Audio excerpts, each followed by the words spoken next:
hey guys, I'm gonna edit this and fuse it into the next video. But this is tomorrow. This is not gonna be a part 2. That's my intro. Go. Hey guys, I'm not gonna edit this. I'm not gonna piece this together. This is a part 2. I this You're a lazy this, fuck. this really coming from the guy who literally in the second part Hey, said, look. "Oh, I'm not editing." So you're Look. screwed. I'm gonna be honest. Actually, I probably should just like make it a part 2 because like the diffusion, because I have a green screen behind me, as you know, right? And I gotta render that, and the rendering takes so fucking long sometimes.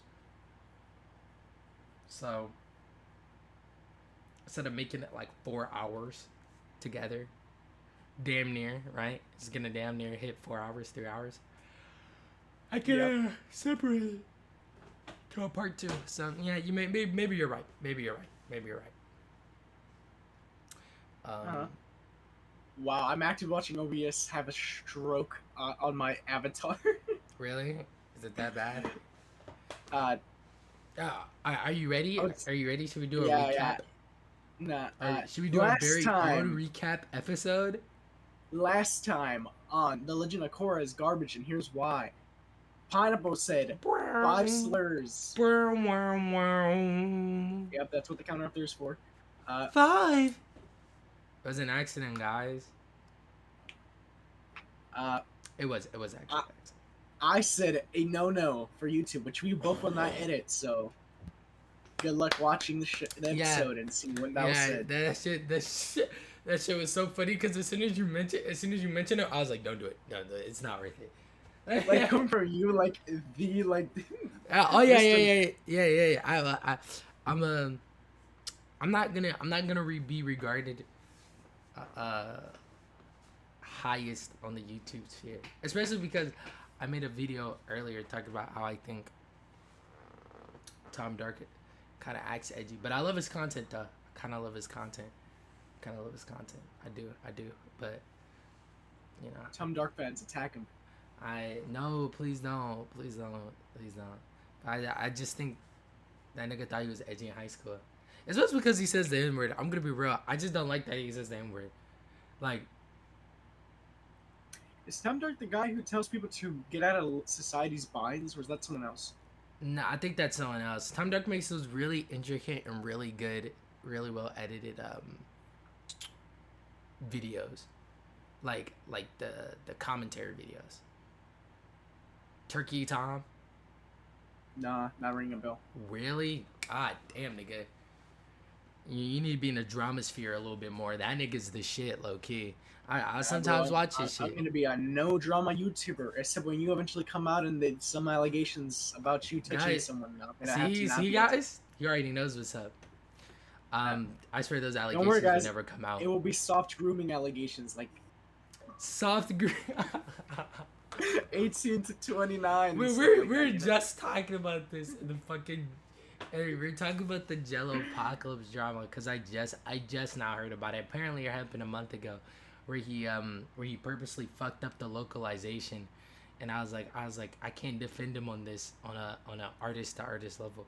Fun fact, guys, I do write. When I get older and all I have is this YouTube channel, someone's gonna diss me by calling me like a wannabe writer. You're absolutely right. I said you caught me. We have David's Quest, which we will read the first chapter live on podcast. Yeah, one of these days. Yep. Raru? It's a lie. Did not agree with that.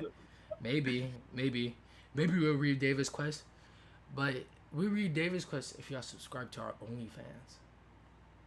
We have an OnlyFans? Yeah, we do. I'm gonna call it like David's Cross, and it's gonna be me reading. Nah, you gonna call it David's Crotch. We're not doing that one. And it's us showing up. It's us showing live up on record, guys. I am the head editor, the only editor. Do not let anybody else steal my credit, especially this motherfucker when he gets too big for his head. No, okay, he's not a editor. He's a co-writer technically. Oh, is that what I am? Yeah. I mean, you would be considered an editor by Japanese standards, I guess, because I sometimes bounce ideas off you, but We're not in Japan. We're in America, and I don't want to end up giving like 20% because my dickhead lawyer or my future dickhead family are like, he's just a co-writer. His family was just a co-writer. I mean, was just an editor. No, you are a co-writer. You gotta take precautions. All right. Gotta take precautions. Write this down for a lawyer. 20 to 5 years. Hey, this video specifically. Yeah. And then he'll be like, and then your lawyer will hear about this video and be like, oh, let's go back to the previous video. Your Honor, he quoted this person. He quoted this person. These nuts. Where are you gonna find these nuts coming? I am. Let's go back. We've been yapping for 5 minutes. Let's click this video. No fucking way. Yeah, we have. Tension for Vaatu starts to ramp up, the civil war falls by the wayside. We get maybe one battle between the Northern and Southern Water Tribe, and we wrap up that bit with Varrock. Because they will lose. There isn't a real civil war. It's a loss. It's a flat out war. You say battle, but it's just two niggas. It's quite literally just the leaders. Nigga, that is not a battle. I said the chief. Go ahead. I was just saying, even then, the correct chief one. I'm not for pro-genocide, but like I'm just saying, if one lives in an igloo and another one has metal ships, the 100-year war already proved metal ships wins. I was gonna say, by all standards, here, the leaders fighting does not count as a full civil war. Between Rava and Vaatu. Immediately, Season 2 commits the cardinal sin of character-based storytelling. It starts treating its lore as this big, important thing that needs to be fleshed out. I've talked about this before, but there's a severe dissonance between the values of good storytelling that makes something memorable and interesting, and what hardcore fans think makes a story memorable and interesting. And detailed lore is very much in the latter category. All this crap about the Avatar spirit and Avatar Wan and harmonic convergence and Vaatu being imprisoned for another 10,000 years so he doesn't blanket the world in darkness is all needless bullshit. Right. Worse even, this unnecessary exposition dump does three things to ruin the story. One, it undermines the Civil War. Civil Wars are great. It wasn't a fucking Civil War. Crown, if me and you fought, right? If me and you fought, we're being one nation. We're being allies right now. Me and you fought, and let's say you have 10 soldiers and I have 10 soldiers. Let's say me and you fought. We box. But the 10 soldiers that we have do not fight. Does that make it a civil war? Yeah, because I count as 5 men, you know. Man, shut the fuck up, nigga. Yeah, no, it does not. Yeah, she's really harping on this. She's really harping on this Civil War plot. Conflicts because there's no objectively good or evil side in them if you write them properly. You can have each side be as well intentioned or petty as you like and force the viewer to engage with the story and pick a side. You remember Captain America's Civil War, where the two sides are fighting over whether the Avengers should have complete autonomy or submit to the United Nations? You know how you can tell that was a very well-written film? Because it's possible for viewers to be Team Cap or Team Iron Man. Each side... That shit was boring. I'm gonna be real. I fell asleep during Civil War like 3 times. That movie is one of my least favorite Marvel movies. Man, people love this movie. Yeah, you really? Don't put you up in, yeah, don't. This could get us killed, brother. The only thing I like about it is Bucky, and then they fucked up Bucky once he became Bucky. Just like how they fucked up Bucky every time he becomes Bucky. It's like he's so cool. He's such a deadly assassin when he's the Winter Soldier, but when he's Bucky, he's like, he can't fight anymore. He's weak as fuck. It's like, okay. For me, it was that Bucky and Falcon both lost to Spider-Man, which, you know, I get it. Spider-Man was making a cool intro and all that, but, like, really? Bucky should not have lost to no Spider-Man. Especially a kid Spider, like, inexperienced. I was going to say kid and realize he's a but, kid. But, wait, is Bucky a super soldier? Cause I think Hydra made him one. It's always gray about that. Where it's like, I thought Bucky was a normal nigga, but they really emphasize that he is somewhat superhuman. But he's not as superhuman as Captain America. I don't think he is one, because, like, in the Captain America show, right, because I stopped watching it, I'm going to be honest with you. Mostly because it was boring to me, but wasn't there a black super soldier that they went to investigate because he could take on the mantle of Captain America? I think. Oh, yeah, no, no, he was the first Captain America. which he is canon to the comics. He was the first Captain America in the comics as well, and it was this black guy. But because he was black during that time, he could not have counted it. W racism. Wait, I mean L racism. L. Yeah, let's unpause that video.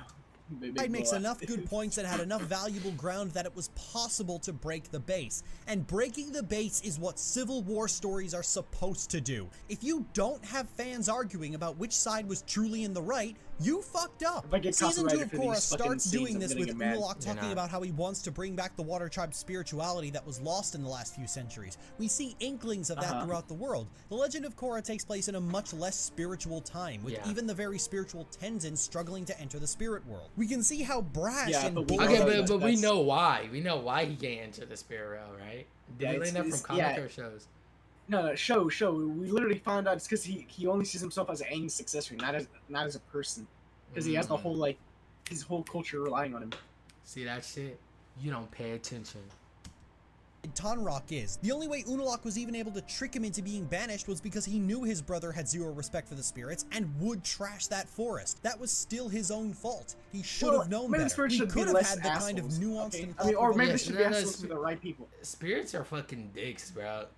Hey. Like Republic City does not get saved by spirits. The moment Republic City saved, they're coming back, bro. They can't. Yeah, I actually do not give a fuck about the spirits in Korra. They ain't shit. The spirits in Avatar, The Last Airbender, made much more fucking sense to me. Because it was like, this is our territory. If you attack this territory, we will get mad.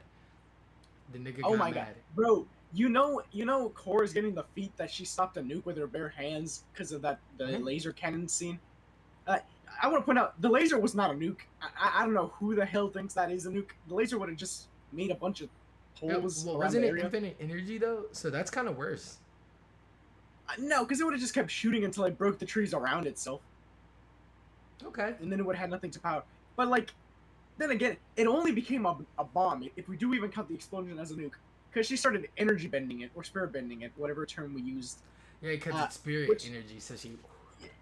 Yeah, so the action of doing that's what made it become objectively worse. I wish... But then she made a portal, which I still would argue would have happened anyways, because infinite power coming from an infinite gun would eventually cause that. I wish I could make a spirit bending, so I can spirit bend ghosts in haunted mansions, and then make them explode into ghosts and mucus.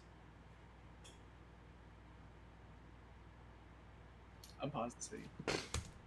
Story the writers clearly wanted to make, but they just couldn't restrain themselves. 2, it explains the magic. Don't explain the magic. Just don't fucking do that. We all saw this, right? It's an alright movie that's extremely overhated, but this scene is really dumb and unnecessary. Honestly, were there a lot of people out there at the end of Avatar begging to know the origins of the Avatar cycle and where the lion turtles came from? Me. Actually, there probably was, and the writers listened to them. And now Season 2 is the most hated season among the fanbase because of fucking course it is. Fans always say they want the magic to be explained and they want all this lore and backstory for everything, but fans don't have a fucking... Because I'm pretty sure Season 2... currently is one of the most liked seasons from what I know about. What they want, especially when they totally misunderstand the values of the things they consume that they think explaining the Avatar cycle was something that needed to happen. 3, it turns the story into a fucking fanfic. If there were a list of things you should never do when writing a story about the Dual-benders is cool. Aang's armor is kind of cool. Japanese inspiration. Democracy is good because I say so themes. Democracy is good. I mean, I did argue that democracy was bad for season 4 because the whole I won't be king. I'll make every part of it, every quote unquote village their own states. I literally said that was stupid. Wasn't she like a fucking? Wasn't she lying though? Like no, not Kavira. The king at the end after they beat Kavira was literally like. It was you were probably already checked out. The Earthbending King. No, that's not that bad. Because if he gets reelected, for actually being a good king, then. But no, because he's not president of the entire Earth Kingdom. Each individual Earth territory is its own state. As in, they have their own presidents. Actually, I think that would just start the Earth from ground zero. That would just be resetting the Earth, which I'm pretty sure at that point of the story, that shit needed a reset. I see how they do it with the Earth Avatar. I think it didn't need a reset if Kavara actually won. If Kavara had actually won, I'm just saying the Earth would have prospered heavily. Oh, W Earth, right? Yeah. We also know, by the way, from like a creator that apparently metalbenders cannot manipulate calcium because they were trying to avoid people saying that they can do that because they didn't want to repeat a bloodbender situation. But they can manipulate metals if they just try hard enough because they can manipulate apparently gold. Okay, that's actually kind of hard. So you got like pseudo metal benders who just manipulate like the dirt inside the metal, and you have like actual metal benders. Though they got less into science because, you know, I mean, it was over like a question like at a fan thing. I forgot they're called, so we don't know a lot about that section of the thing. I'm assuming the Avatar. Figure it out with the new Avatar. The words Dark Avatar would be right at the top of that list, bold-faced, underlined, circled with red ink, with arrows pointing to it, reading, "Don't fucking do this." Coincidentally, right underneath it for would a show be that talks a lot about balance, Hadouken. it kind of makes sense. Yeah, it makes perfect sense. I think the one thing that doesn't make sense, which I actually like because it shows that avatars do make mistakes, is that she sealed away the Dark Avatar. There has to be balance. They both can't. Neither one of them can be sealed or destroyed. Him being sealed probably fucked up the balance, which he was complaining about, wasn't he? Because he was like, "Nah, I want to rule for 10,000 years. Since you fucking ruled for 10,000 years." Yeah, but Rava did say like neither side can truly win. If you do what Korra did, he'll just eventually start growing inside of Rava, and she'll spit him out eventually. So I mean, I get eventually there will be another Dark Avatar. Yeah, eventually. But it needs to happen. It makes sense. If the story is about balance, what's the best way to balance it out? Especially because Korra is such a fucking brawly avatar. Like, is such a fucking brawly avatar. I do not think she does have the ability, we have seen she has the ability to settle things via conversation, but she kind of fucking sucks at it. And so having a dark avatar kind of makes it interesting, especially a dark avatar who's aligned with the spirits, who main power, from what I've seen, was his social manipulation, which is Korra's main weakness. I hit that shit, huh? I really did hit that shit. No, I got my shit on like that. Lasers. Season 2 of Legend of Korra does both of these things, and while some people may find these trite and lazy methods of increasing tension and pretending a fight scene is more intense than it really is, this was the point where most of Korra's fanbase were immediately turned right the fuck off from the season. Yeah, I mean, coincidentally, it also points to just how fanfic in nature the writing is. Fanfics emulate Dragon Ball Z in their stories because it's the only way they understand to increase tension, while properly introduced works increase tension by working on the relationships between all the characters involved. But all that work that has been built up over the season was abandoned the moment Korra discovers Unalaq lied to her and joins the Kill Unalaq party. This feeds into the larger season-wide problem of all the goodwill of the story being abandoned the moment Rava and Vaatu were introduced, because it turns a messy civil war into a battle against God and Satan. And Korra was never... Okay, no, it's against chaos and balance. I hate when people say Korra got so westernized because it makes it's good and evil. No, it's not good and evil. It's chaos and good. It's chaos and good, and they both need each other to survive. It kept the core theme. It even said him being sealed away was a bad thing. It said that. Unless I'm tripping. Am I fucking tripping? Am I off my rockers here? Man, I haven't seen the video in a minute. The show, I don't remember myself. Dude, from what I remember, that nigga was pretty peeved off for ruling for 10,000 years. And Oolong was like, is that his name, Oolong? Unalaq. Unalaq was like, hey, now it's time for spirits to rule for 10,000 years. If Rava is supposed to represent the good of humanity, right? Rava is the Vaatu. Rava's the good one. the bad. Vaatu's the bad. Okay. Rava's supposed to represent the good in humanity. Where would evil stem from? Well, the evil, in my personal opinion, would stem from the spirit. Why? That's because spirits do not work with inside human morality. The spirits are older than humans, therefore their moral complexes their moral spectrum is far wider than humans. If you look at Korra's face stealer, right? He was not looked at to be a evil spirit. He was looked at to be a dangerous spirit because he does not fall into the bounds of human morality. So Vaatu is not necessarily evil because he's a long-lived spirit. We can't comprehend it besides good side, evil side, because we are humans. Now you could just say this is cope, but actually we've seen this many times within the show. How spirits can turn from good to evil on a dime. Like there could be a good spirit can turn into an evil spirit, given negative emotion and negative influence, almost like a human. But this time it works via vibes. It works via emotion. We see how delicate this spirit realm is. As in, if you go into the spirit realm with a negative mindset, you probably will fucking die there. And if you go into the spirit world with a positive mindset, you will thrive and overcome most threats. It does not work in good or evil. Especially that we know that spirit bending, from my knowledge, right? We know that came from the buttfuck owl. Because that's where he got it from, correct? Am I correct about that? That's where he got that that's shit what we're led to believe, because he was studying spirits, so that he has to learn it from somewhere. The water spirit thing, yeah. Okay. So, from theorizing, of course, he got it from the fucking owl, who rarely gives out information because he does not trust humans. How the fuck did he get it? I don't know. If you say if we just learned the ability, then my argument is disability is a shoe-in the series, because Korra should have learned this ability. I'm a big Korra fan. Shout out to my niggas. But the fact is, they have ideas and ideals outside of human morality. So you summing them up as good and evil is not necessarily true, because Rava is just as good as Vaatu is just as evil. Rava's good for the humans, horrible for the fucking spirits. Look how the spirits been living because of the Avatar. Vaatu's good for the spirits, horrible for the humans. But that's not all they sum up to. It's about a balance. Hey, you're pushing your Western ideals onto the situation. Oh, no, I did not do nothing there. But that's just a thought process I went through.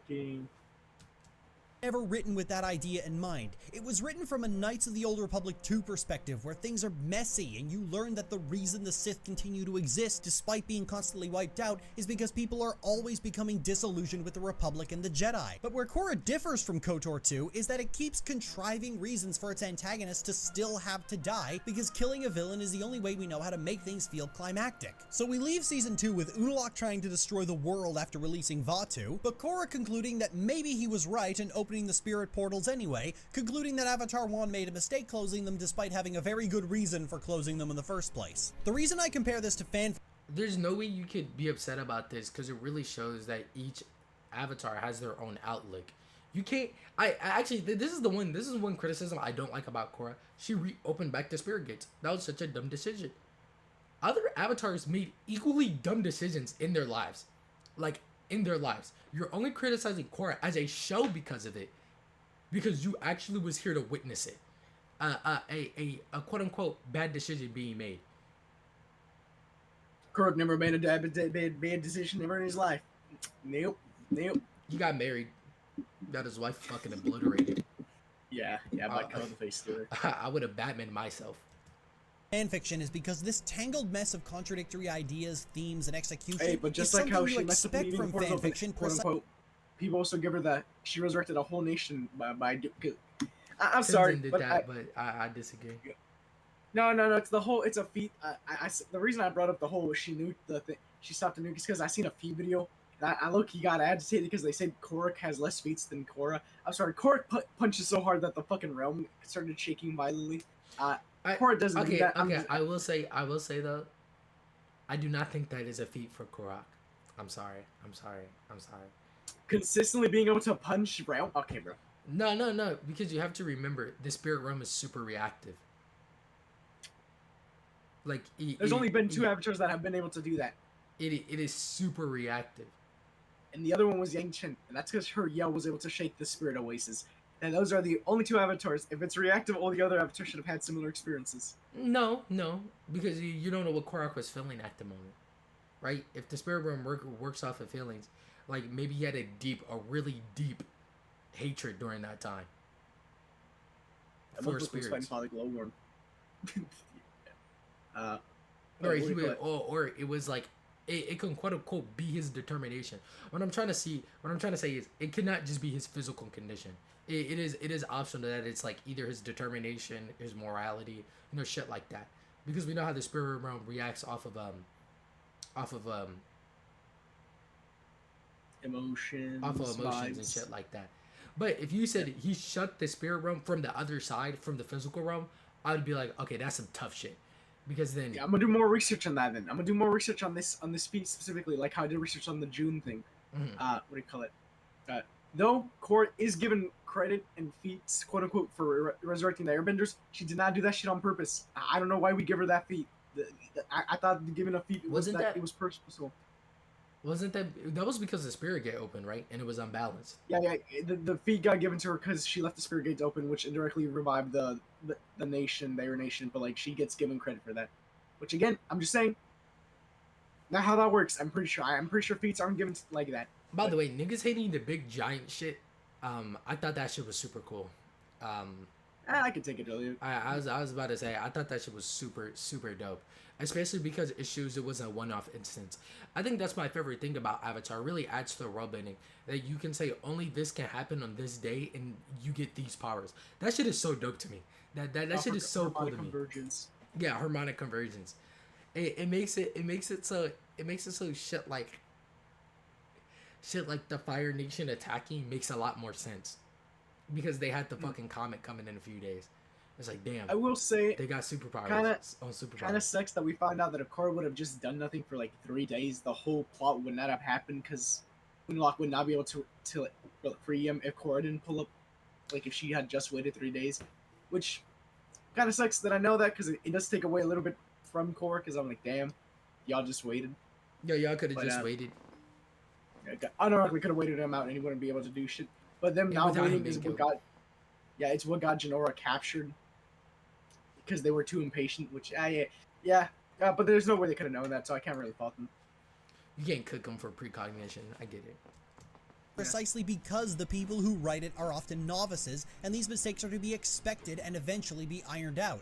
But professionals working on a large company's payroll have no business making these mistakes. More to the point, Season 2 is not isolated. The same people who thought this was a good way to write a story made the rest of the show too. It just happens to be the most egregious example of its problems, compounded by how good the season starts off. They even bring up the same issues with Korra's upbringing and training and how she's suffered from such a sheltered life and held back from the Avatar's journey, but they abandon it with everything else once it's time to start shoving in the lore and explaining the magic. What makes Season 2 stand out to even the most casual viewer... Do they abandon it? Because I'm pretty sure after that, she starts taking her wind shit. No, what happens after that?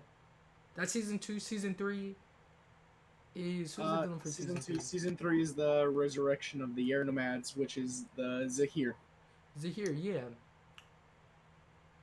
Doesn't she start gathering air nomads? And like, yeah, I'm pretty sure she tricked her. She starts taking her training a little bit seriously, right? No, I could be fucking off. Because that was the thing of season 1. I think she directly goes to fight. Like she saves them from the Daily. Immediately they have to split up and one go. Yeah, that's when she starts learning metal culture and metal bending, right? Yeah. Yeah. No. That was with Kavera. No. That happened in Season 3. Remember? Because I thought Season 4 was No, was the metal clan, and then I was like, oh, I was wrong. You're right. Yeah, so like she does take her training more seriously. Oh yeah, and she starts entering the fucking spirit realm. That was the spirit realm with the whole crucifix of that fucking arc, right? Because she meets here in the spirit realm, and then a lot of plot can be solved by the spirit realm, so they take it away in Season 4 and then say you must reawaken your spirit realm.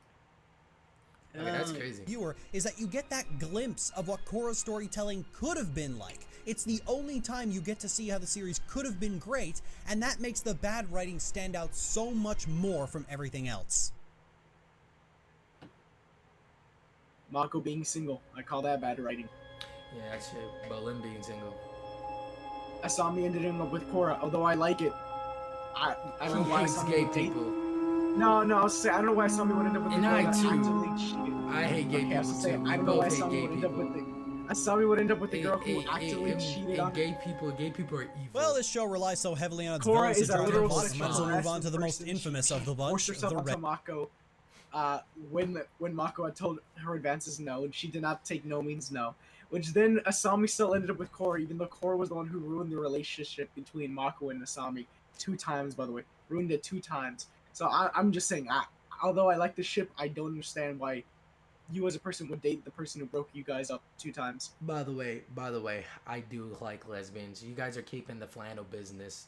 You lesbians and Mexicans are the ones who are keeping the flannel business thriving, and lesbians and Mexicans are both keeping the carpentry business thriving as well. So shout out to lesbians and Mexicans.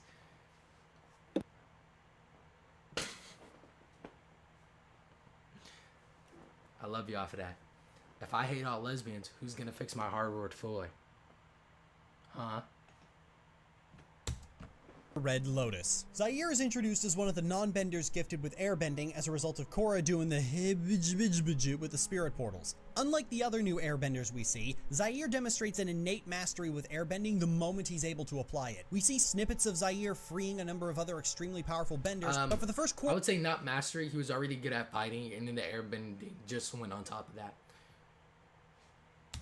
Of the season, we're focused on Korra and the gang zooming around the Earth Kingdom looking for other airbenders. This brings them to Ba Sing Se, where it becomes clear to everyone that the Earth Queen has become an exceedingly powerful tyrant, more concerned with preserving her own opulence than actually governing her people, and has even kidnapped the airbenders in Ba Sing Se to conscript into her army. At the same time, we also learn that Zaire and his 3 buddies had tried to kidnap Korra when she was just a little babu, and this is apparently supposed to serve as a justification for the White Lotus training her within the compound her entire life. Then the season waffles for several I think that's a great excuse. If someone tries to murk the Avatar, no, murking the Avatar would be good.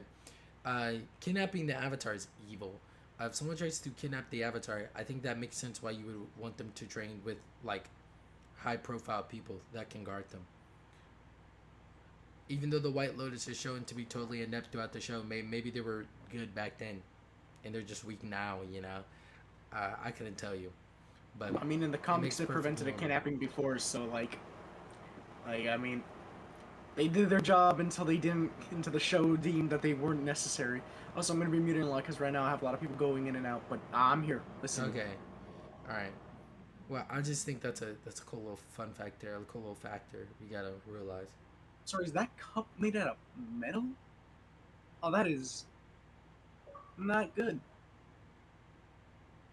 I forgot how much everything was made out of metal in the Metal Clan. Ugly ass cup. I know you see it. Yeah, for several episodes as we deal with Suyin and Lin, who we'll get to later, the new generation of airbenders, and then we finally get back to the plot. They're using lead or something. When the Red Lotus plots to kidnap Korra a second time from Zaofu. This leads to what is probably the best actual fight scene in the entire series. As the main characters are pitched against absurdly powerful benders, they're forced to fight a lot smarter, using metal bending to create cover. I wouldn't say.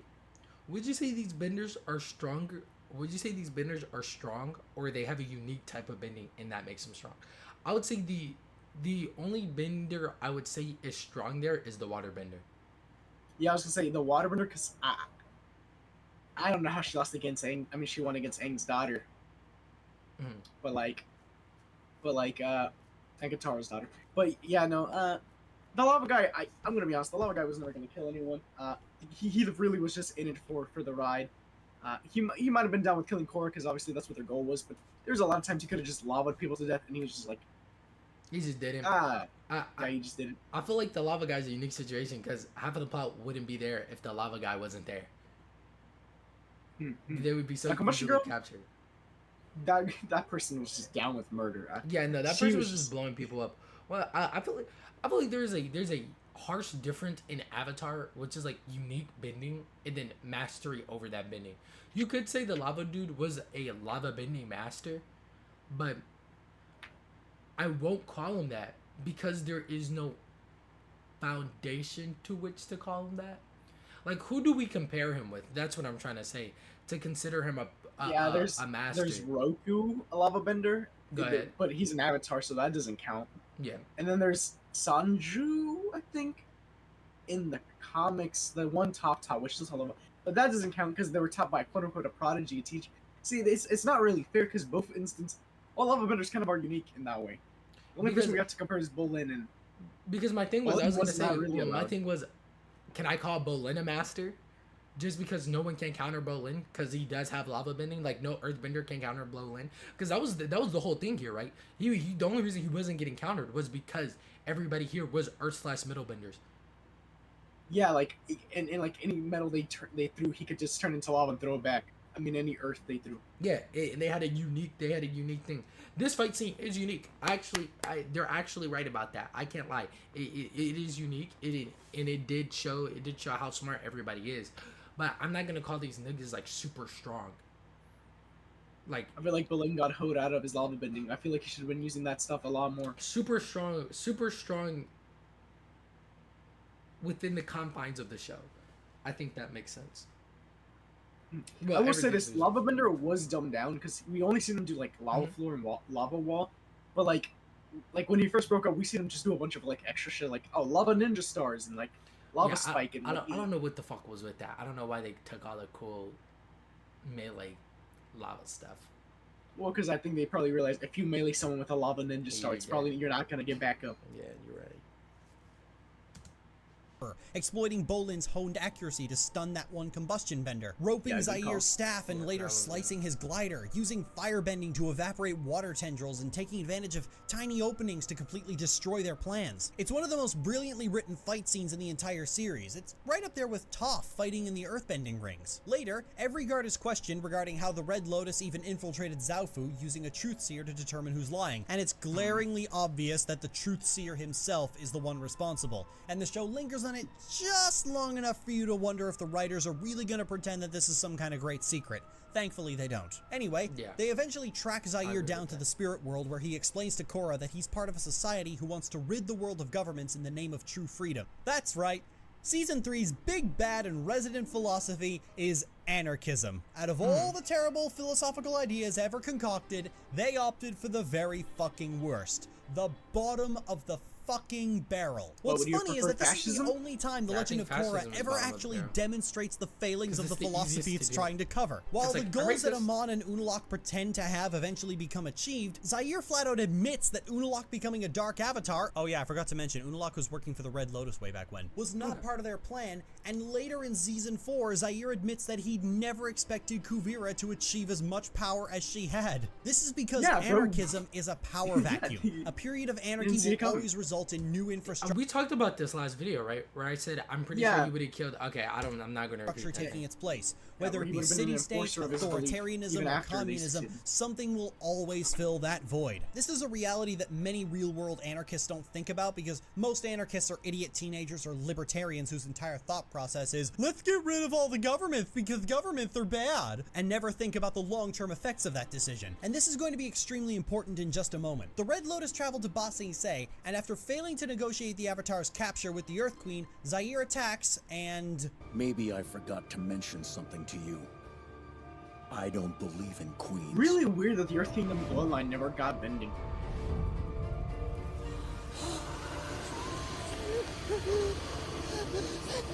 Like, consistently, all the Earth Kings and queens we've seen have no bending. And are cowards. You think freedom is something that you can give or take on a whim. But to your people, freedom is just as essential as air. And without it, there is no life. There is only... Honestly, I'm not gonna lie, Zair had a point here in the Earth Kingdom. For a lot of people, this was some kind of crowning... like the rich and the fucking poor. There's like a literal fucking wall. The wannabe Berlin Wall? yeah, there's like a literal fucking wall. Like, if he did this in any other place, I would have been like, boozy here. But when he did it here, I was like, you know, that kind of makes sense. The fact that the guard saw the broke... I always call the broke people, but the guard saw the lower wall people and was like, they're like, you're not going to stop us. Stop you. Come with me. I know where the good stuff's hidden. It's like, yeah, like, we're all struggling. It really showed how shit the place is. for Zaire. Oh my god, airbending murder! For me, I have to sit here while this grown-ass man-child repeats the mistakes of the Iraq War by plunging the Earth Kingdom into chaos the Iraq as the War people doesn't start exist. How is he rampaging supposed across to the know the nation, looting mistakes? places and devolving into Fallout-style raiders and bandits. One thing I find absolutely number one, Fallout style. Okay, number one, and devolving into Fallout style raiders. Trust me, I played Fallout 4. He would have used the delete button on that to scrap it for 4 fabric. That was clearly a ceramic object, brother. I don't. Oh, I paused on the fabric. Fucking. I'm paused on the fucking banner. Oh, okay. I thought you were talking about the fucking pod. No. But that pod definitely would have gave like 5 ceramic. Yeah, Dude, you know what's the hardest thing to get in Fallout 4? Screws and oil. Screws, aluminum. I fucking hated getting screws, nigga. There's literally a whole power plant I discovered that has only aluminum trays, and I was like, I wish I could build a base here.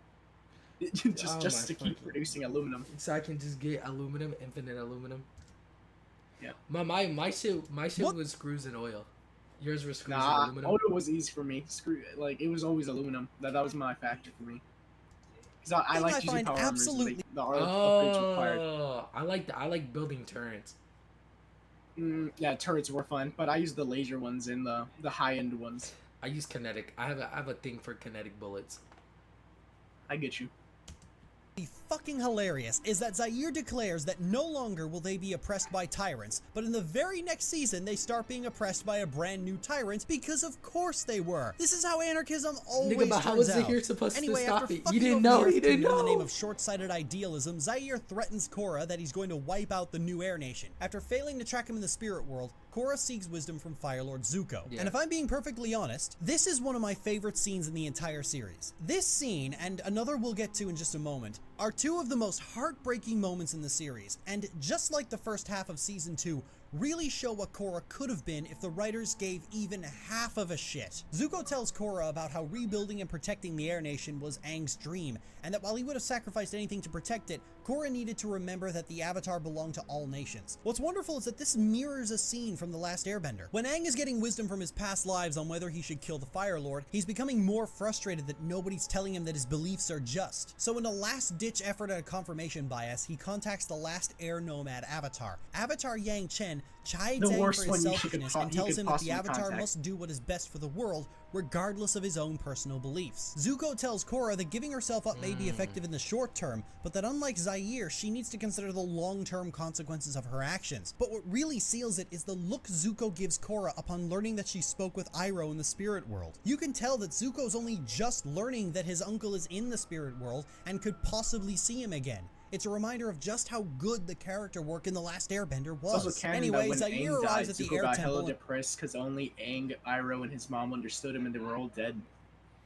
That's me when I turn into Batman and I fucking can't grab off a building because I haven't read Epithety Race and Jello Apocalypse, the fucking scumbag that he is fucking up localization, and now I can't buy his fucking book because I can't support wretched artists. Kill yourself. Be Robin and then Kill die yourself. to like. Actually, ban my account. This is online bullying. Fuck you for fucking up localization. You fucked up your own book for me. Unpause the video. And holds the Airbenders hostage. I love that show. I loved it. I told my mom about it, nigga. I told my mom. Unpause the video. And you fucking ruined it. You ruined it. Immediately attacks Zaire and tells the Airbenders to evacuate while he, Kaya, and Boomy fend off the Red Lotus. And here's where that second heart-wrenching moment occurs. Nah, fucking nah. What the fuck? I was just gonna mindlessly agree with that. Nah, bro. Like if they hooked Boomy, because Boomy was a new Airbender and he still was giving some of the works. If 30 Airbenders would have jumped the lava, the water girl. Yeah, the water girl definitely. Again, dude switched it. He's like, water girl. The lava dude, they nerf him until he doesn't need to be nerfed. So if I up the ante, he can just up the ante himself. The water girl has a cap. Okay. Wait, her cap is like 16 arms. That cap is water. If they just airbend the water away, the fuck she gonna do? It's over. She has no arms. As long as I'm breathing, it's not over. No, that shit was over. had to jump my boy. 4-1. Man, he lucky we weren't there, right? Cause me and you, we would have kicked that. Not Zahir. Maybe the combustion bender. We would have beat her ass. Hey, bro, when she was distracted shooting lasers at Tenzin, we would have been like, get the rifle. Yeah, we would have went up there, did the whole Battlefield 4 backstab animation. But we would not fight Zahir. I'm not getting my air taken away. We would not fight the water girl. I remember you literally said like, oh, I was shit myself when she like came back from the ceiling and it's like, yeah, the water girl was a fucking killer. She was a fucking murderer. I was like, if I could fight the water girl or kill myself, I might as well just kill myself. Like I would fight the lava dude because at least I know the lava dude won't throw him in a pit of lava. He'll just be like, hey dude, stay down. You'd be like, come on, bro, you're knocked out, please. Zahir would take your air. The water girl would like literally fucking stab you 1,000 times. At least with combustion. And I feel like she'll whip me. She wouldn't know. She wouldn't know what path that shit represents, but she would probably do it. She would just probably feel it, you know. Tenzin has been one of the best characters in the series up to this point. You see him struggling to teach and increasingly unwilling to learn Korra. You see him raising his children, seeing the rebirth of the Air Nation. He gets more valuable characterization than any of the actual main characters in the series. Seeing him so thoroughly brutalized is horrible. So horrible that the camera pans away so that you don't have to see the worst of it. This is especially troubling because the series has an almost fetishistic love of brutalizing Korra and showing you every gory detail. I felt genuine chills as the camera panned behind the Air Temple wall because so far Tenzin has been the only character I actually liked, and that made seeing him get beaten all the more horrifying. And like the scene with Zuko, shows you what kind of show this could have been if the writers had put in this much effort everywhere. Korra arrives at the Air Temple and turns herself in as the rest of the crew plots a flanking strategy. This leads into yet another very long battle, and so soon after the last one, the bending fights are starting to grow very tiresome. Long story short, the firebender dies a grisly death, Bolin discovers he can lava bend, we're all supposed to apparently be shocked that Zaire demonstrates this legendary bending technique, despite us seeing this technique used by the Sky Bison in every episode since The Last Airbender, and we get a conspicuous naming of one particular metal clan. What? It was cool because it was a fucking nigga, not a Sky Bison. Yeah, that won't become important later, we promise. It turns out that Zaire intends to poison Korra into entering the Avatar state in order to kill her permanently, and then launches into a speech about freedom that sounds like it was ripped directly out of a Metal Gear cutscene. In fact, considering that Metal Gear Rising came out a year and a half before this particular episode aired, I wouldn't be surprised if they did just rip most of Zaire's bullshit from Senator Armstrong. Zaire starts administering the poison, and we get a nice close-up shot of Korra arriving in extreme agony, hallucinating, and let go. Jesus, arse-holing Christ! I've avoided talking about it up until now, but I think this is the opportune time. This show has a really unhealthy fascination with brutalizing Korra and showing you every detail of her squealing in agony. While other characters are given the opportunity to take their beatings with dignity, Korra does not get anywhere close to that kind of dignity, and the writers seemed keen. Well, that's because they had a PTSD arc after this, and they needed you to understand why they're gonna have a PTSD arc. Which they were complaining about, right? They were complaining how the trauma made no sense. To talk about what she was saying. I thought you paused because I commented on the dry lips. No. She could use some chap. I could use some chap. But I don't like how ready she was to fucking kill him. Like, look at her. I am 30% sure. Yeah, last episode we were talking about how you're saying her PTSD was invalid, but now you're saying it shows you every gory detail. Nigga, that's valid PTSD. Yeah, she was saying like the Unalaq thing was way worse than this. Personally, like Unalaq was back-to-back ass beating. This is just long drawn out and gory, like you're mentioning right now. Like to show you every possible moment of her torture at every possible opportunity. I don't like to assume extremely horrible things about people unless they give me adequate reason to, but I can come up with no other reason for why this happens so frequently and in such gory detail to Korra and only to Korra, other than the writers are getting off on it. So after the writers are done cleaning up, Korra finally enters the Avatar state and rips herself. I'll let you do it. Getting off on it? You just complain about the lack of... Bro.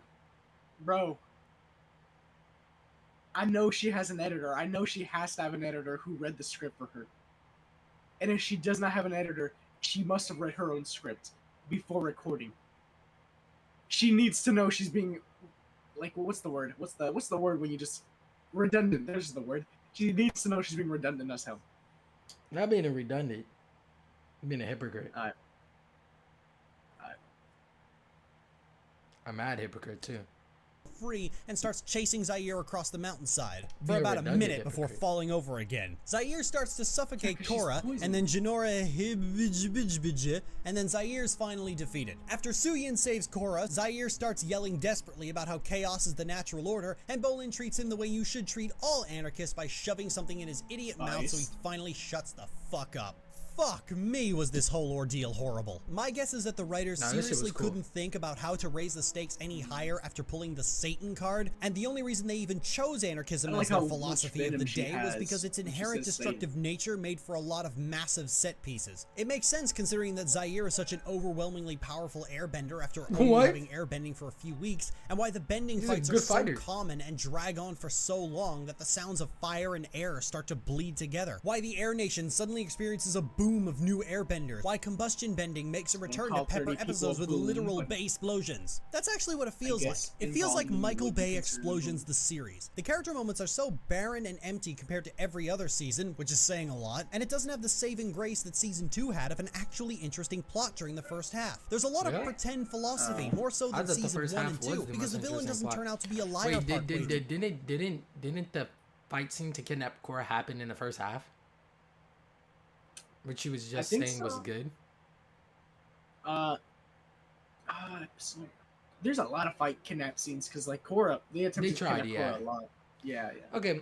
I'm not gonna hold that against him. He's just really that stupid. But it's more than just the jingling keys nature of how the villains are portrayed. All sorts of interesting story ideas appear and vanish like clockwork. We're introduced to Lin's sister Suyin, who shirks authority and commits crime in her youth and spends most of her life consequence-free. This attitude carries over into her adult life, where she puts her utmost faith in people with some of the most horrid records and talks about established government like it's some kind of poison. There's one scene where she's provoked into a rant.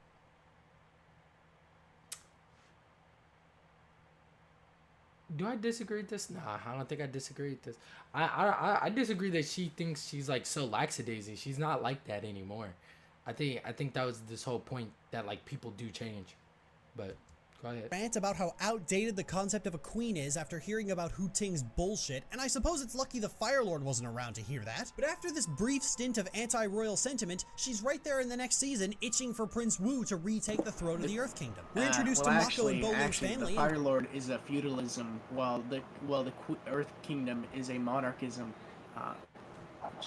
which you know sounds like the same thing because their government types are almost exactly the same, except feudalism kind of works better than just pure monarchy. You know, I'm just saying, you know, could be because, you know, we also can see that from the Fire Kingdom being much more successful than the Earth Kingdom, even though Earth Kingdom has better resources. You're right. Few scenes where Mako almost manages to pretend he's a person before abandoning that idea completely. It's almost like ticking off a checklist of story ideas that they had to make a passing nod to. We get an entire arc with the airbending students and Tenzin teaching them to live like air nomads, and it almost feels like this is going somewhere, but it seemingly gets dropped after a minor event with Jinora and Kai, and right back to these. By the way, fun fact, I think this is my little theory. So Roku trained with the air nomads, and during the time he trained with the air nomads, he got to keep his hair.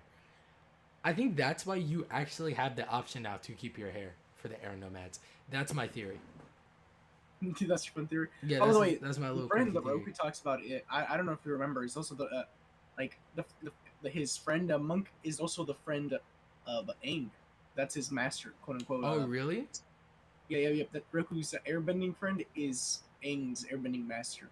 That is dope. Mm-hmm.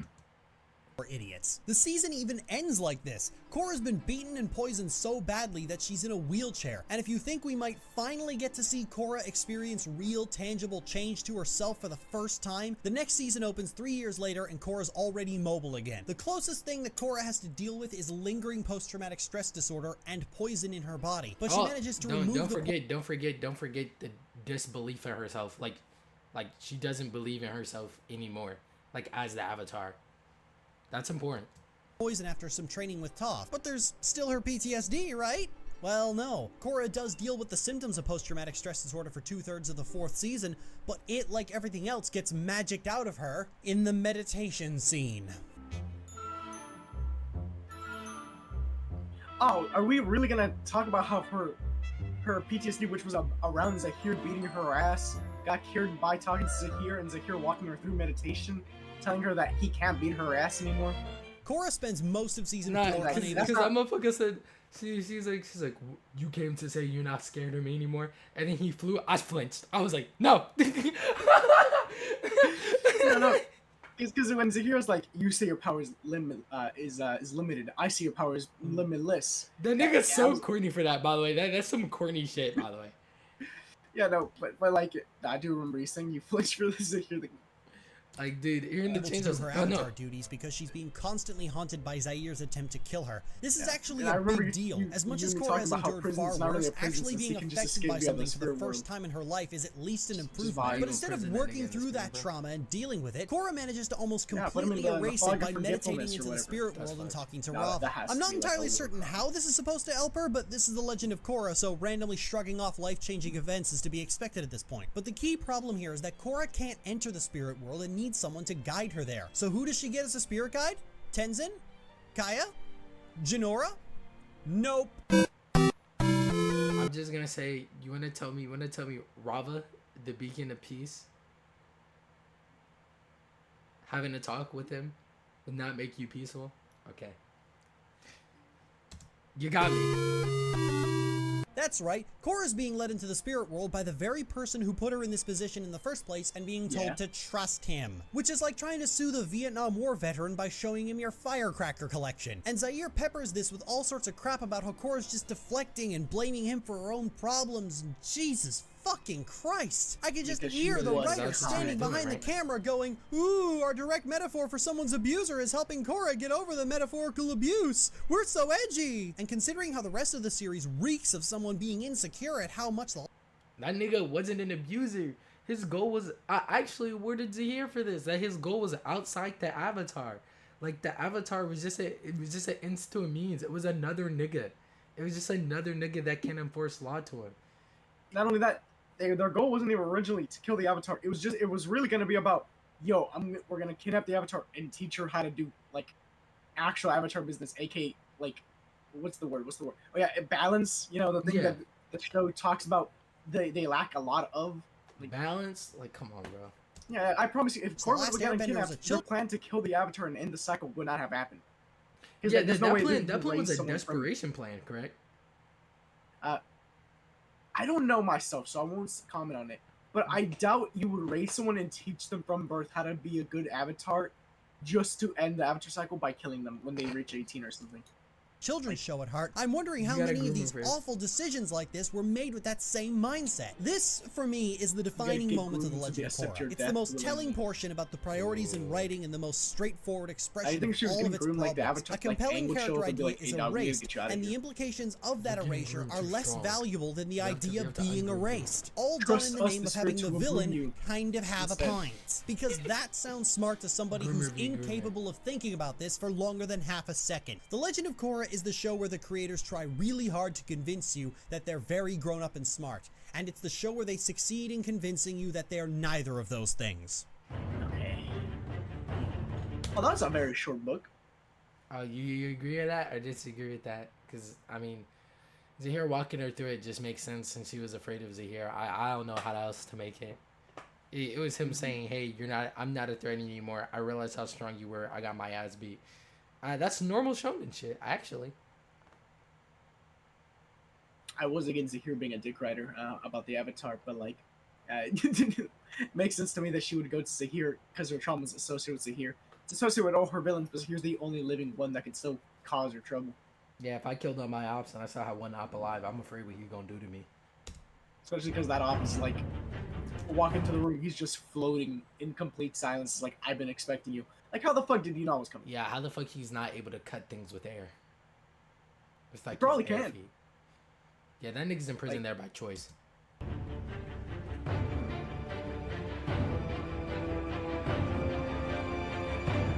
I actually do fully believe the thing that hamstrings Korra more than anything else that I've already talked about is its themes. The Legend of Korra really wanted to be a smart show for older audiences and get out of the animation age ghetto that, for reasons that continue to elude me, we apparently don't want to be in anymore. But while their intentions may be good, having to tackle more messy subject matter reveals just how little the writers understand of these issues they're talking about and how little they pay attention to how their own writing affects that. In the very first episode, Korra, and by extension the viewer, is introduced to a protest about benders oppressing non-benders. This fundamental issue forms the basis of the entire season's conflict, with the main villain being the leader of the so-called equalists who want to strip benders of their power after being oppressed by them for so long. There's just one teeny tiny little niggling massive gaping black hole of a problem. Aside from a single dust-up between Korra and the Triads gang, the viewer is never shown any instance of benders actually mistreating... Well, it wasn't a dust-up. It was said that they were reoccurring. But you're right, show don't even that fight with the Triads shows up after you're introduced to the Equalists, and that gang literally does not show its face again until its leaders show up later to have their bending taken from them by Amon. But if you think they were going the approach of having the Equalists actually be the aggressors, you'd be wrong, because other characters, including Tenzin and other members of the council that controls Republic City, talk about the inequality as if it's been an issue for a very long time. In the first few scenes, Tenzin mentions that Republic City has been getting steadily more unstable and that Amon has been a problem for quite a while. We're told multiple times that Republic City has a classism problem. However, you know what's crazy to me? They said show don't tell, but they also said they don't care about world building that much. Like, world building doesn't make a good show. Show don't tell isn't inherently based in world building. You know what's crazy is that, like, am I interpreting that wrong? No, you're right. But I'll just say it was like, if we're even gonna like if we actually watch the show, because they mentioned that we as the viewer see, we also hear like and see the reason Tenzin wasn't gonna teach her airbending was because of the equal. Because I'm pretty sure she's about to go into the tangent of equalists. Like, they let this happen. They let the equalists grow. But Tenzin literally said, I gotta go back to Republic City. I don't know when I can teach you because we have something to handle. And then we find out that what the council were doing before they got a president was that they were literally trying to fix the equalists. And all the issues in the, aka the crime and all that. But in the freaking... And then Korra showed up and... I'm not gonna say she fucked it up, but she expedited the process. Shown it. The closest thing to it later on is Tarlok. Well, now the Avatar here. Now I gotta box these niggas. Trying to form a special task force to root out the Equalists, essentially becoming a secondary antagonist of the season. But even then, Tarlok's actions are a response to the problem of the Equalists. He's doing his job as far as the viewer's concerned. There's a brief moment where Tarlok starts trying to impose curfews on all non-benders, but it lasts for about one episode before Tarlok is removed from the plot entirely. What the writers have done is create an allegory for the civil rights movement, but forgot to create an allegory for the centuries of bigotry and Jim Crow that preceded it. Funnily enough, The Last Airbender actually had the season. But even then, Tarlok's actions are a response to the problem of the Equalists. He's doing his job as far as the viewer's concerned. There's a brief moment where Tarlok starts trying to impose curfews on all non-benders, but it lasts for about one episode before Tarlok is removed from the plot entirely. What the writers have done is create an allegory for the civil rights movement. Shut the fuck up. But forgot to create an allegory for the centuries of bigotry and Jim Crow that preceded it. Funnily enough, The Last Airbender... I'm mute for this one because I think you're about to.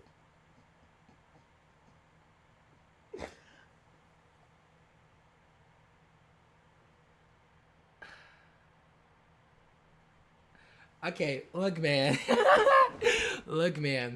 Look.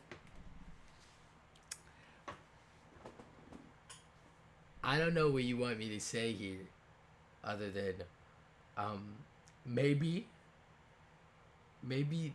allegories for the Jim Crow in the Civil War is a little high reaching for a kid show.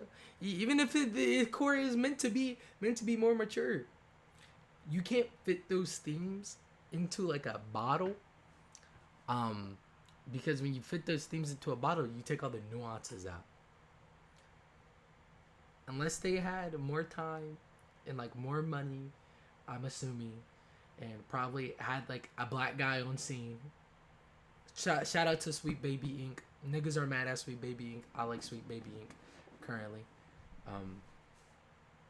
I had a black guy on staff probably telling you, hey, this is how it was, this is blah blah blah blah blah. You know, I don't think that story can fit in that. I'm just taking a hint, but you don't gotta believe me. I'm not speaking from experience of any kind, personally, because I wasn't alive back then. But you know, I don't know, nigga. That was just horrible. And me personally, again, I do not think it's supposed to be about the civil rights movement, because it's a stronger power dynamic. Well, wasn't I talking about you? Did I talk about this last episode, or was I talking about this to you personally? About how, like, someone not having bending compared to someone having bending is a tangible power dynamic, like a tangible one. I think we talked about this last episode. Really? Okay. I was like, it's the equivalent of giving some people guns. Airbender actually had this element. Toph is constantly chiding Sokka for not being complaining a bender. about Amon getting taken out. I think it's Amon. The guy, the secondary antagonist, getting taken out next episode was literally because he was too good at his job, so they needed to eliminate him from as a factor. Another thing, for a sequel series, right? Wouldn't they not need to do this because the series is a direct sequel? They won't need to show it again. I mean, I think they're about to get into the. And does it so casually that you can be forgiven for thinking that non-benders actually are looked down upon. And it comes up later on when Sokka looks for a teacher in sword fighting to be more capable of assisting in combat. Sokka looks down on himself for being a non-bender, despite being an invaluable asset to the team from day one. The fact that he still can't bend affects him on a fundamental level. This is the kind of material that the Legend of Korra needed so much more of. The introduction to... Actually, I think we've seen the inequality via industry jobs. That's it. The Legend of Korra describes the United Republic as a place where benders and non-benders from all over the world can live together. Gloves and high-tech weaponry. Being a bender kind of did not really matter because... You got tech now. You big shit. Yeah. Peace and harmony. So there's a shitload of context that non-benders might be looked down on by benders, but they never once actually show it to you. This fundamental lack of any explicit context places the Equals in a very strange position as far as antagonist goes. Remember, all the other information surrounding the characters is expecting the viewer to believe that non-bender oppression is a real and serious issue, and that the Equalists were pushed into their position. But because none of this important world building is actually presented directly to the viewer, it instead plays out like the straw man version of social justice that internet conservatives like to pretend exists. Amon himself is a waterbender, and his rhetoric about equality is a lie. He wants to purge the world of bending because his daddy was abusive. He even fakes a story about being deformed by a firebender. Why does Amon even have to lie if the problem he pretends to care about supposedly does exist? One could say that this was the point, that the writers genuinely held these beliefs and that the entire first season was a criticism of social justice. And yes, I've heard people say that, particularly the people who are dumb enough to think Amon is a communist. But remember that not only does Republic City's government change to better accommodate non-benders in the end, but that Amon himself is deliberately designed to resemble V, a terrorist who actively fought against an unjustifiably fascist government that you... Go ahead. Yeah, I think last episode they called him a communist, and I'm like, that's not communism, because there's a tangible... Oh yeah, that's how we got to the rent to begin with. Man. We're so good. Actually get to see before you're introduced to him. So the more likely explanation is that the writers were just too lazy to bother with any of that pesky... Oh, he hit that shit. Can I say that shit again? Introduced to him. So the more likely explanation is that the writers were just too lazy to bother with any of that pesky world building that would have put context in the Equalists. There's a lot of telling, but absolutely zero showing. You're given a villain who lies about his... I know we can only see it in 8 pixels. They talks endlessly about a problem you never actually get to see, even though its existence is confirmed by more trustworthy individuals, and at the end you're expected to conclude that he might have had a point and was just going about it the wrong way. The specific and consistent issue with The Legend of Korra is that the first 3 of its villains are supposed to be well-intentioned extremists in some way, but all of them lie, and all the problems they claim to fight against either refuse to show their face, are entirely to their own doing. I think all 4 are well-intentioned extremists. I think that shows that extremists ties themselves to the overall goal to get their extremism done, which we've seen done in history. I think that's the narrative theme. I just don't like that they said the first 3, because actually the first 4, all 4, because Kavera was being an extremist, but at the end of the day, did care about the Earth Kingdom. They're just also an extremist about it. Yeah. Yeah. But like she wanted control.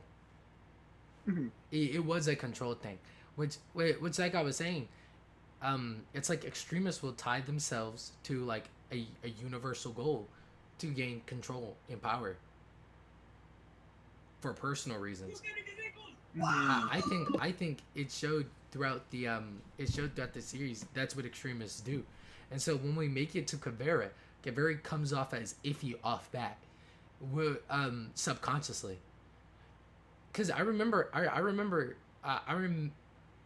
didn't in the like first episode we seen Kavera, not her healing the dude, but like the first episode of her season, I was like, she's evil, right? And you're like, yeah.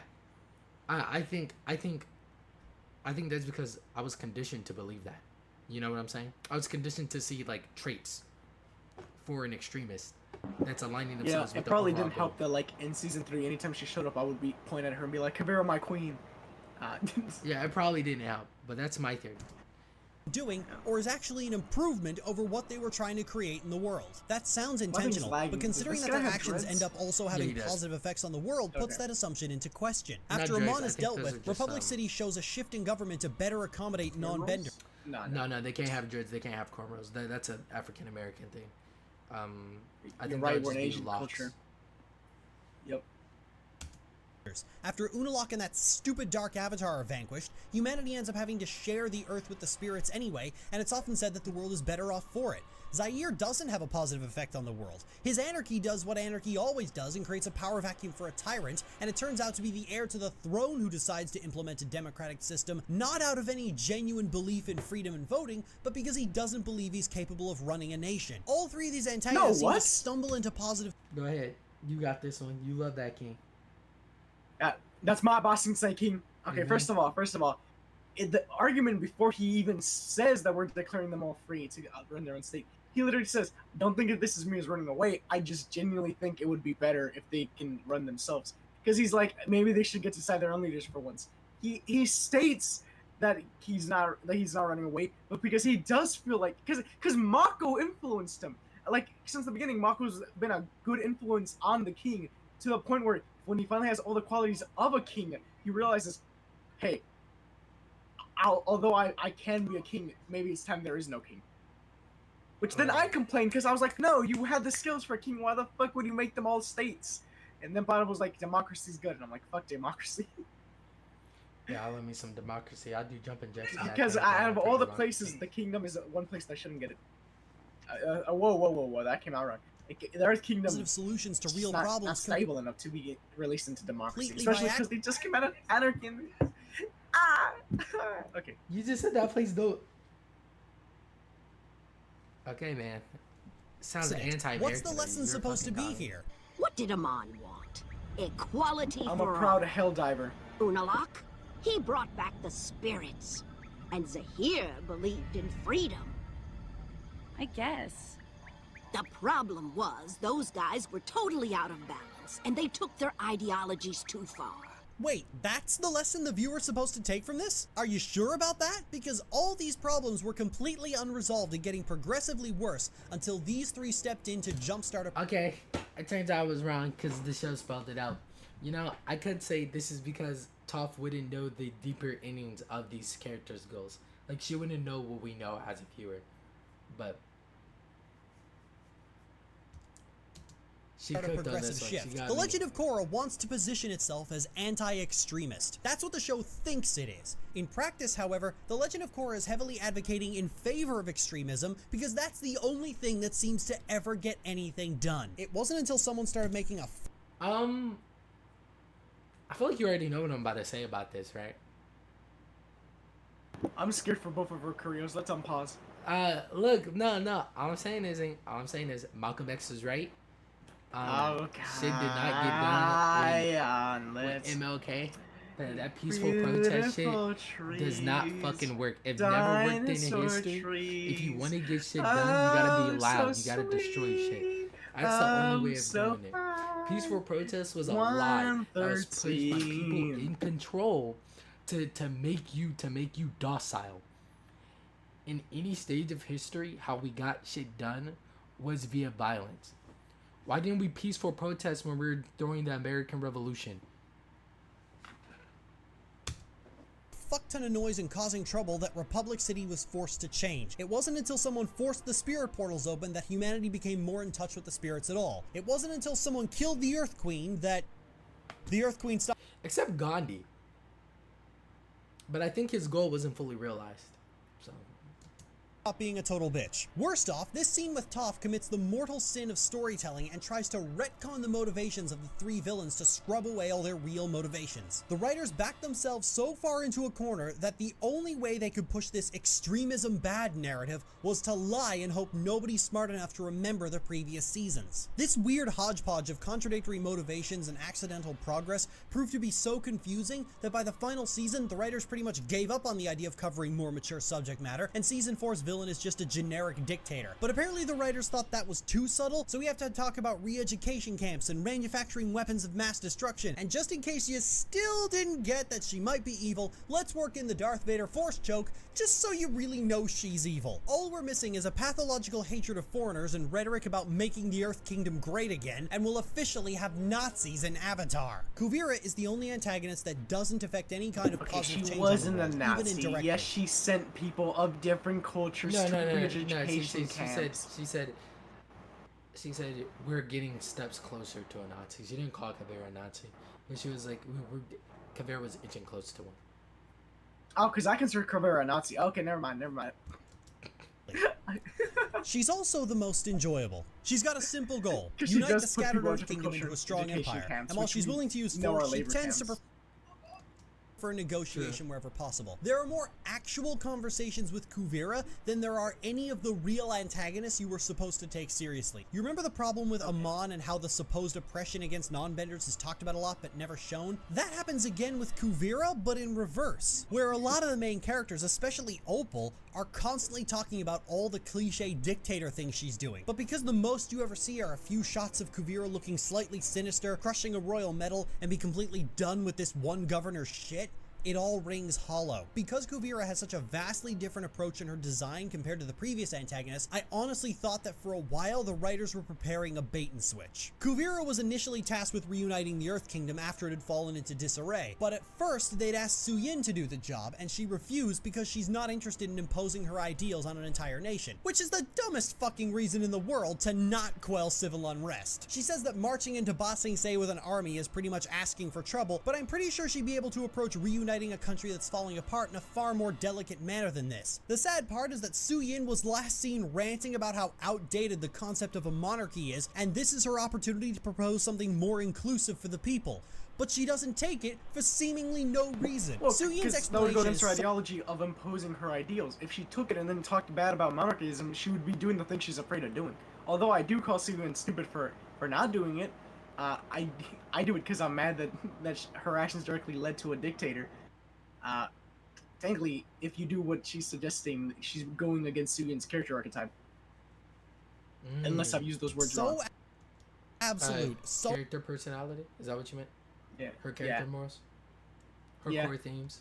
So black and white, so devoid of any nuance, that I could not possibly imagine that it had been written with sincerity. I could only assume that it was written just so it could be thrown back in her face. She does this again after Kuvira announces that she's overthrowing the monarchy. Now faced with actual reasoning that Kuvira might be letting the power go to her head, Suyin has the opportunity to tell Kuvira that this is exactly what she was afraid of, and that Kuvira's bitterness toward the monarchy and fatigue from cleaning up their messes was leading to her rash decisions, but can't actually come up with anything to say to her beyond the platitude of "what makes you think you're so different?" A worthless non-criticism that infests YouTube comments is the best line we can think of to come out of a supposed world leader. In the first episode, when Kuvira is trying to negotiate unity with a governor, he starts yammering on about how great his state is when it's being beset by bandits at every possible opportunity, and they're all barely holding together, and the situation becomes so dire that his refusal is probably going to doom his people. Kuvira responds by giving him the most appropriate look imaginable. After hearing all of it, all the ridiculous nonsense, the meaningless platitudes, all the moaning and whining and crying and belly aching from the main characters throughout the entire season, I was thoroughly expecting the writers to pull the rug out from underneath everyone and have Kuvira actually build a functioning nation, and just ask, why?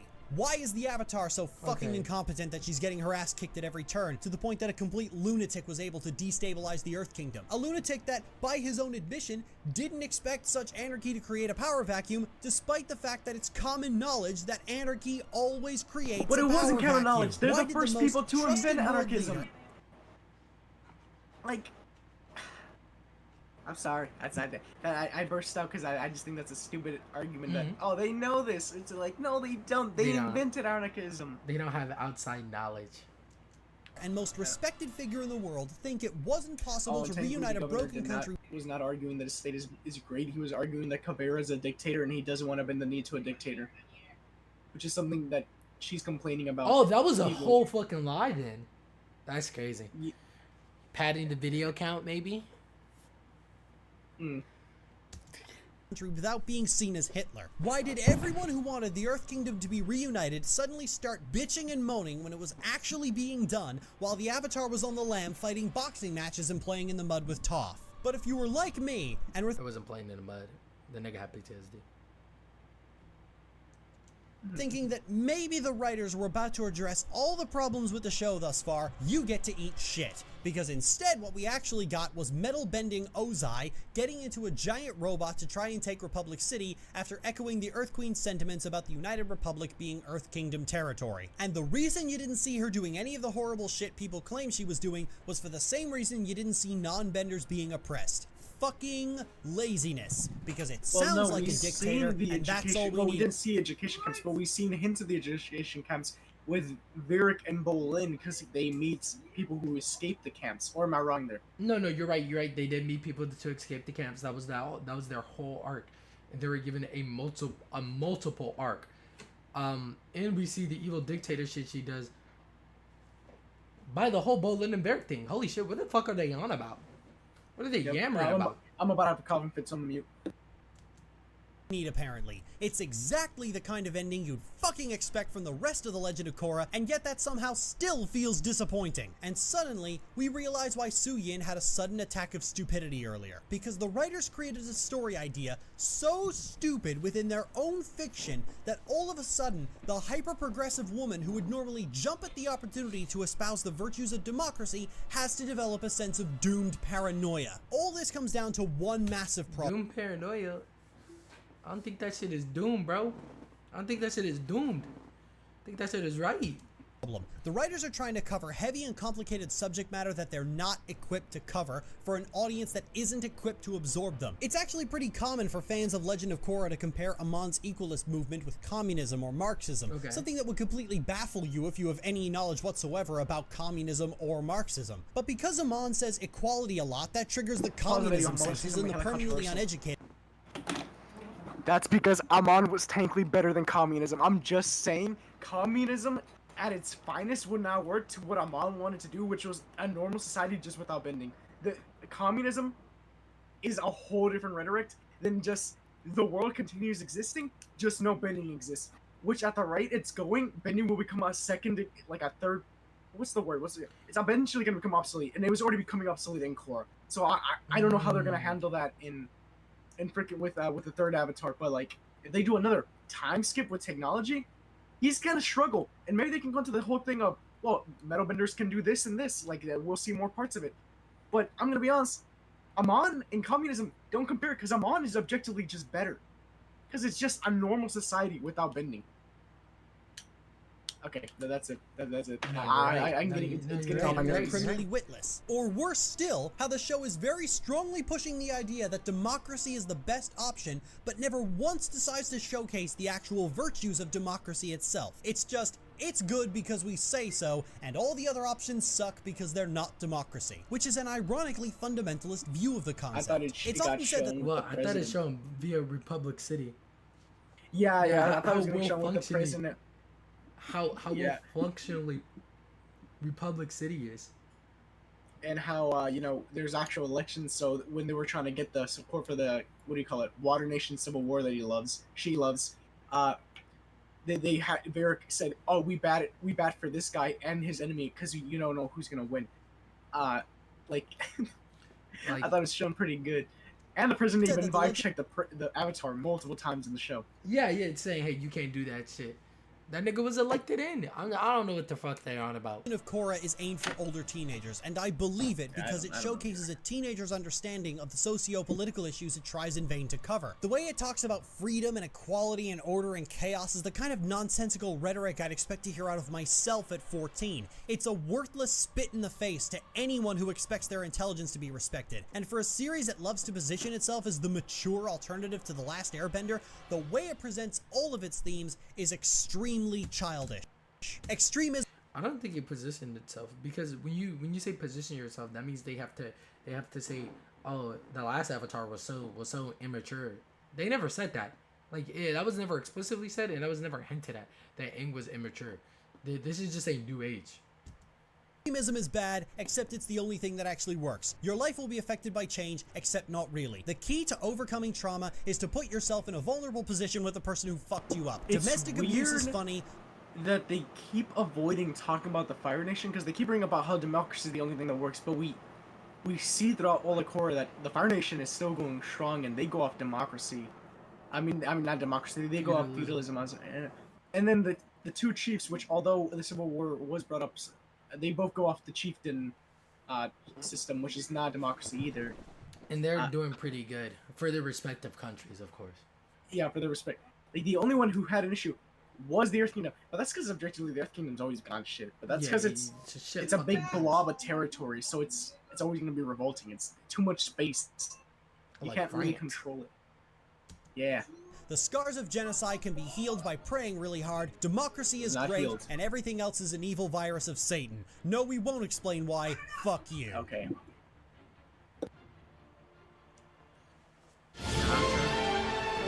Fucking 9, there's no way there was 9 fucking chapters of this.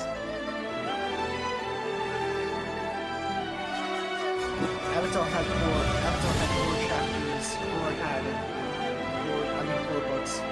8 books. I wish they would have kept the theme and kept 4 books. Is this it? Is this the over? No, we still got more, buddy. This is taking a little bit longer. Airbender stuck so well with people is because it's a story about characters. It's not a story about themes. The villains are a generic evil empire centered around the most destructive of the 4 elements. The Fire Nation has a constant presence throughout the world, showing you specifically why they're a threat. The heroes are a ragtag team of kids fighting a giant, all-consuming evil. It's the first Star Wars but with monks. It's a very simple, straightforward story. The closest thing to a complicated moral question that ever comes up is whether or not Aang is going to kill the Fire Lord. A question that ends up not having to be answered because the writers backed out of it at the last second. The appeal came from things like Sokka's sarcasm, Toph's attitude, Iroh talking about the nature of the elements and the nature of individual characters' specific decisions, not abstract nebulous concepts like freedom. It's a simple story with a simple conflict. It had to be because it wasn't freedom? Who's the nigga with the 2 forks? I'm gonna say hook swords. Wasn't his central things freedom, like that episode? Jet. Jet. Yeah. Funny enough, you know his crew becomes consistent in the comics as freedom fighters? There were freedom fighters. Okay. Well, whatever, they just turn. Whatever, man. You know, they're just. Let's just say turn horribly racist, but then I realized no, they're just extremists. Not all of them. Only a select few who got groomed by Jet because they were all kids getting taught about freedom from another kid who hated the Fire Nation. I'm not gonna say it makes sense why, but I think the problem here is that they think that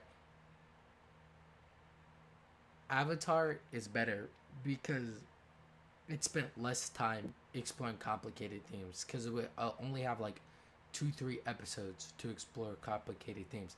Therefore, it had less time to fuck up and for those themes to sink in. But I can totally I bet you she did not read the Avatar comics, because all the things she's complaining about Korra, Avatar does at least try their hand at. Because I bet that's how Korra got like into these themes, because Avatar tried their hand at it, and they were like, oh, I bet we can explore more into this.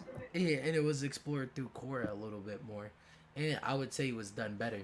But it's easier to find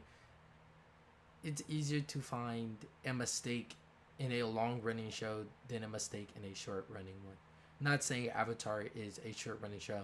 I just meant the themes were short-running compared to the themes to children. So most of the internal struggles came from things that resonated with children, like absent parents, abusive families, the pressure of sudden responsibility, all things that resonate with a lot of kids, all dressed up in Star Wars meets Mulan cosplay, but at its core, being very simple to digest and with valuable lessons. The villains of The Last Airbender are not complex. They didn't need to be. The complexity came from the main characters. It didn't matter if Ozai, Azula, or Ty Lee weren't particularly complex. The characters that needed to be compelling were Aang, Katara, Toph, Zuko, and Sokka. The Fire Lord didn't need to spout half-assed philosophy. He needed to be powerful and dangerous because his purpose was to be the culmination of Aang's character arc, and he served that purpose excellently. The Last Airbender is not a very mature show. It's silly. It has simple themes and extremely simple antagonists. It's a show where you could totally call a villain Sparky Sparky Boom Man and not bat an eye. There are a lot of really insecure people who get very angry at the idea that animated shows are only for children, but the reality is that animated shows and movies are often at their best when they're made with kids in mind. There simply isn't a theme worth exploring that actively requires the trappings of a mature movie. Harry Potter is beloved by children, but that's a book series that's literally about the rise and fall of an autocrat, with a villain who is defined by the idea that anything less than complete purity of blood will lead to the destruction of wizard kind. Pixar movies are pretty fucking deep and actually pretty smart when you stop and think about them. You're not going to get more value out of an R-rated animated movie. A movie doesn't get an R rating for smart themes and the exploration. But Voldemort was kind of right. Only through the purity of blood can we keep magic alive. Okay? Look. All these mudbloods, these half-breeds that we see in this in the world, we know they're weaker in magic. We know that. Inferior. Amen, brother. Amen. Amen. Voldemort. I would have been a Death Eater. That's all I'm saying. Voldemort is right. Voldemort 2020, baby. Voldemort 2025. Voldemort all the way. He taking it all the way to the stake, baby. Voldemort Plan 47 or whatever that's called. Voldemort Plan 47, Order 66. All right, we're getting rid of all them bloods. I don't want to see them half-ass wizards around. All right, I want my pure what I'm saying wizard is family. These illegal muggles are getting into Hogwarts. Keep them illegal muggles out of my Hogwarts. I don't want them intermingling with my children. How do you think Voldemort felt about squids? I mean squads, or whatever they're called. The people who are from magical families but have no magic. I wouldn't allow it. I wouldn't allow it. You hear me, brother? I wouldn't allow it. They would have to stay their asses there at their own schools. Yeah. Segregate those motherfuckers. Segregate those motherfuckers. They don't deserve to be in my school. I'm positive. Of the horrors of humanity. It's gonna get an R rating because there's boobs and penises and lots of swearing and blood. That's not a disparaging observation, that's just the reality of how the MPAA decides its ratings. The reason adult animation so often fails is because it's never made by people who wanted to make a good story. They're made by people who are really insecure about animation being for children, and when you start from that foundation, nothing you make will ever be good. Avatar was a very smart... No, that makes sense. I mean, I would be insecure if someone keeps saying, if I say, hey guys, I made a cartoon. So you make a cartoon for children. And it's like, well, it's more deeper than that. Think about how that sounds from a fucking business perspective back then. You would be so fucked if you said, yeah, I'm an animator. Or like, oh yeah, I make this series that explores deep themes. Oh, is it like a drama, an IRL drama? No, it's a cartoon. And then niggas would get on you. That shit was hard back then, man. Smart show because it wasn't focused on being anything more than what it was. It just had to work with the tools it had. We get a really funny episode with Azula trying and failing to adapt to civilian life, and that implicitly tells us just how much damage her father's done to her. Or Zuko journeying alone through the Earth Kingdom and seeing the effects that his father's war has had on people, and how quickly they turned on him upon discovering who he was. Because we weren't getting wrapped up in poorly thought out philosophy, we got to see something truly amazing. The effects that war has on people. This seemingly shallow setup that many fans nowadays try to pretend is less interesting than Legend of Korra opens up a lot of opportunities as the characters journey across the world, meet new people struggling with war, and get into a lot of smaller adventures along the way. The writers had no way of knowing which moments would resonate the most with people, and that could potentially be why they resonated with so many. The fact is, when it came time to make a sequel, the writers were more concerned about recapturing that magic rather than just telling an interesting story, which is why the new cast of characters is just the old cast of characters but grown up and more generically pretty. Why all the reskins of the fuck was that, capturing that magic rather than just telling an interesting story, which is why the new cast of characters is just the old cast of characters but grown up and more generically pretty. Why all the reskins of Ozai try to build on Firelord Sozin's Manifest Destiny bullshit because the writers mistakenly thought that was the part about the Fire Nation that was interesting. I'm sure a lot of people would blame Nickelodeon for executive meddling, how the creators didn't have time to build on all their interesting ideas and that's why they fell flat, but the sad thing is that the creators did have the time, they just didn't bother. Remember that Civil War storyline? They had an entire second half of the season to build on that, but the creators clearly felt it was more important to explain the origins of the Avatar and introduce the God and Satan analogies. They made the choice to fill the third season with explosions and bending fights over any real story. They made the choice to spend more time on pro-bending than on establishing the actual conflict of the first season. They made the choice to clone the previous gang without any thought to truly developing any of them. You see the opportunities they had to make something truly great in the moments with Tenzin and speak, nigga. Speak your piece. Well, talk to the people. No one's stopping you. Let me speak to them. I guess the only part about cloning you can argue is that Katara and Sokka were siblings, and Bolin and Mako are siblings. But like then again, their stories are vividly different. Like oh yeah, like they lost their parents. The mom was gone for Katara and things. But like they had to struggle. I mean, the other ones had a whole village to take care of them. They were bums on the street that joined gangs to make it out alive in the city. You know what's crazy? Like, Bolin and Baku could just not be biological brothers, and we would not. And know. It wouldn't matter. Yeah, I was about to say it just wouldn't matter. Just an interesting thought. And in his family, or Limbei. Go ahead. No. That was it. I was just gonna go into that. And wonder why they weren't the supporting characters. Is that they have one non-bender and that they're siblings, but like they are fleshed out in my opinion. Yeah, they're not copied at all. Instead of not Zuko, not Sokka, and not Suki. No, the problems with Korra are not Nickelodeon's fault. It's entirely on Brian and Mike themselves. If they didn't have enough time, it's because they wasted all their time on all this bullshit. And the only way I could see them being organized any worse is if they made a show exclusive to Netflix. To close out, despite all my bitching and complaining over specifically last season, you're not a Voltron fan? No, I liked Voltron. I meant specifically last season. Do you not know what happened last season of Voltron? I didn't watch that show. Okay. Remember, I'm a Power Rangers fan. I can't. Apparently, they killed someone for being gay. I don't remember that happening, but like, people swear that's what happened. So I might need to. I'm not rewatching last season. I'm lying. I would rather rewatch Korra. We can rewatch Power Rangers SPD. You know what? Let's rewatch. It is the worst thing that Seychelles Gabriel has ever been involved in, and that's got to be worth some kind of medal.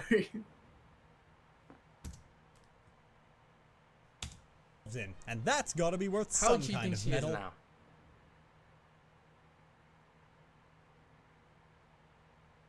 I'm not answering that. Okay. You know, I was about to say scared for your career. Yeah.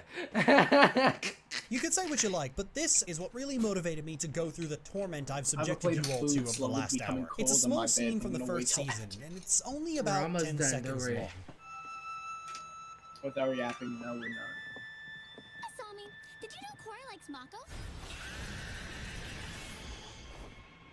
When I think about this scene, I think about the very obvious fact that somebody wrote in the script, Korra's face juts out like Pee-wee's Big Adventure, while the background explodes and lightning strikes and flashes repeatedly before zooming back to reality. And this somehow went from the first draft, through multiple revisions, the table read, the final draft, the storyboards, the animation, and then to the final editing room, with absolutely nobody asking... Nice.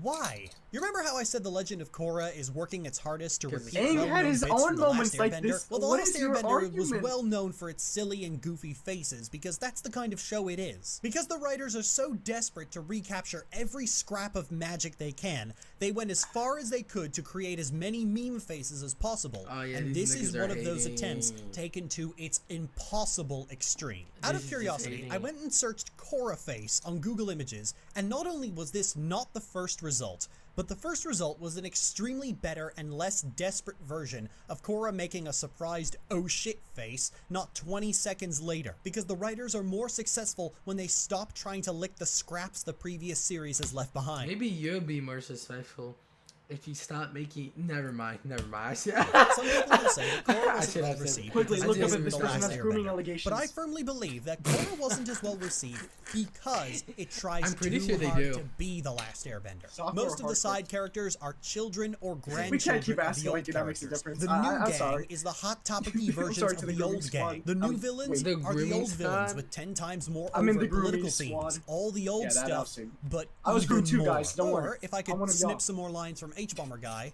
slight Yes. variations on this frame. The one thing Legend of Korra didn't copy from The Last Airbender is the one thing that made The Last Airbender special. Maybe. It was different. It did things that no other show has ever done. The Legend of Korra is Your whole cliche argument was that they after were being cliche different from after the cliche. from the Aang thing. Good night. Wow, they really hate it. Let's see if they're a groomer. No, okay, that groomer adjacent. My thing, I'm still on that core thing. What showed up on the screen? Yeah, okay, so which one? Like, did you look it up? What was I there? did look it up. Lily Orchard is Lily grooming Orchard. adjacent. Encourages child grooming.